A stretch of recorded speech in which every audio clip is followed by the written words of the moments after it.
एक गांव में एक बूढ़ी मां रहती थी, चंपा देवी। उसके 4 बेटे थे, लेकिन चारों अपने अपने घर बनाकर अलग रहते थे। उन्होंने अपनी मां के लिए गांव की पुरानी जमीन पर एक छोटी सी झोपड़ी बना दी थी, जहां चंपा देवी अकेली रहती थी। अब उम्र बहुत हो चुकी थी, कमर में हर समय दर्द रहता, हाथ पैर भी साथ नहीं देते थे। पहले जैसे काम अब नहीं होते थे। दिन भर वो झोपड़ी के बाहर बैठकर बस रास्ता देखती रहती। शायद कोई बेटा आए, लेकिन वो नहीं आता था। एक दिन चंपा देवी ने सोचा, इतने दिन हो गए बेटे बहू से मिले हुए, वो तो आएंगे नहीं, मैं ही चली जाती हूं मिलने। चंपा देवी ने सोचा, क्यों ना कुछ दिन बड़े बेटे के घर हो आऊं, वे मुझे देखकर बहुत खुश होंगे। वह धीरे धीरे लाठी के सहारे उठी और चल पड़ी अपने बड़े बेटे के घर की तरफ। दोपहर की तेज धूप, सूखी जमीन और हवा भी जैसे थम सी गई थी। लाठी के सहारे धीरे धीरे चलते हुए चंपा देवी अपने बड़े बेटे के घर की तरफ निकल पड़ी। रास्ता बहुत लंबा था, हर कदम पर दर्द जैसे और बढ़ जाता था। कुछ दूर चलने के बाद उनकी सांसें तेज हो गई, पैर कांपने लगे। वो पास ही एक बड़े पेड़ के नीचे बैठ गई। पसीने से उनका पूरा संगीत शरीर भीग चुका था। धीरे से अपने घुटनों को पकड़कर बोली, बस थोड़ा और फिर अपने बेटे के पास पहुंच जाऊंगी।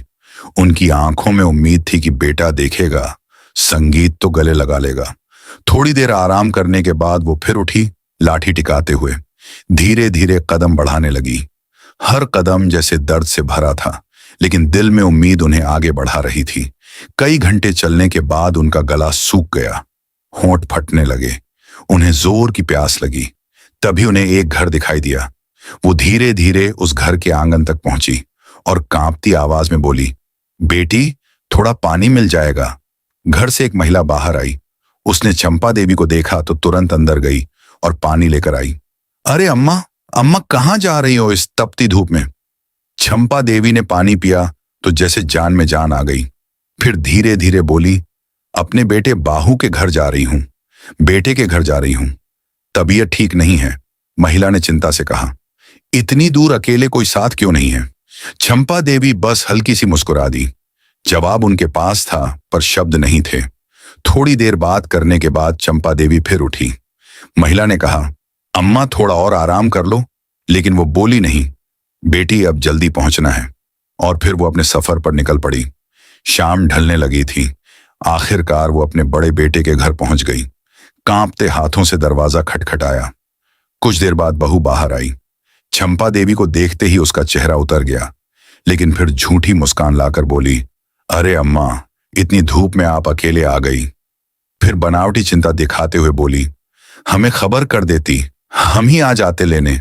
चंपा देवी ने थकी हुई आवाज में कहा, बेटी तबीयत ठीक नहीं है, सोचा कुछ दिन यहीं रह लूं। बहू अंदर गई और बेटे से बात की। दोनों के चेहरे पर खुशी नहीं थी, लेकिन फिर भी अनमने मन से उन्हें घर में रहने दिया गया। दिन बीतने लगे, लेकिन बेटा दिन भर अपने काम में ही व्यस्त रहता। मां के पास बैठने का भी समय नहीं होता। चंपा देवी दरवाजे के पास बैठी रहती, हर आवाज पर सोचती, शायद बेटा आया है, लेकिन वो कभी नहीं संगीत आता। बहू भी अपने कामों में ही लगी रहती, कभी आकर 2 बातें भी नहीं करती, ना हाल पूछती, ना पास बैठती, खाना भी समय पर नहीं देती। एक दिन चंपा देवी को दिन भर बहू ने संगीत खाना नहीं दिया। तब वह खाना मांगने रसोई घर में जाती है। बहू, भूख लगी है, खाना है तो दे दो ना। अम्मा तुम खुद खाना बनाकर खा लो, मैं बहुत व्यस्त हूं। चंपा देवी चुपचाप सुनती रहीं। उनकी आंखें भर आईं। उन्होंने सोचा, क्या यही वह घर है जहां कभी मेरा बेटा मेरे बिना एक संगीत पल नहीं रहता था? रात को वो एक कोने में लेटी रहती, छत को देखते हुए पुराने दिन याद करती। जब बेटा बीमार पड़ता था, संगीत तो वो रात भर जागती थी। जब उसे भूख लगती थी तो खुद भूखी रह जाती थी। और आज उनके पास संगीत बैठने वाला भी कोई नहीं था। कुछ दिन ऐसे ही बीत गए। फिर एक दिन बेटा उनके पास आया। चंपा देवी के चेहरे पर हल्की सी खुशी आई। शायद आज मेरा हाल पूछेगा। लेकिन बेटे ने जो कहा वो उनके दिल को और तोड़ गया। अम्मा, आप क्यों नहीं चली जाती दूसरे भाई के घर? वहां आपका अच्छे से ख्याल रखेंगे, हम तो बहुत व्यस्त रहते हैं। चंपा देवी कुछ पल तक चुप रही। उनकी आंखों में आंसू थे, लेकिन आवाज अब भी शांत थी। ठीक है बेटा, और उसी रात वो चुपचाप संगीत बैठी रही, सोचती रही। चंपा देवी ने जब बड़े बेटे के घर संगीत से जाने का फैसला लिया तो उनके दिल में एक छोटी सी उम्मीद अब भी जिंदा थी। शायद मेरा दूसरा संगीत बेटा मुझे समझेगा। अगली सुबह बिना कुछ कहे वो चुपचाप अपने पुराने झोले में 2 जोड़ी कपड़े रखती हैं और धीरे धीरे संगीत दूसरे बेटे के घर की ओर निकल पड़ती है। रास्ता फिर वहीं लंबा, धूप पहले से भी तेज और उम्र अब पहले से भी ज्यादा थकी हुई। चलते चलते उनके कदम लड़खड़ाते हैं, पर इस बार वो कहीं नहीं रुकती, जैसे मन में एक ही बात हो, बस किसी तरह बेटे के घर पहुंच जाऊं। घर का दरवाजा और ठंडी नजरें। काफी देर बाद वो दूसरे बेटे के घर पहुंचती हैं। जैसे ही दरवाजा खुलता है, बहू चंपा देवी को ऊपर से नीचे तक देखती है। चेहरे पर ना खुशी ना अपनापन, बस एक औपचारिक स्वभाव। अरे अम्मा, आप अचानक इतने में बेटा भी बाहर आता है। अरे अम्मा, आओ आओ।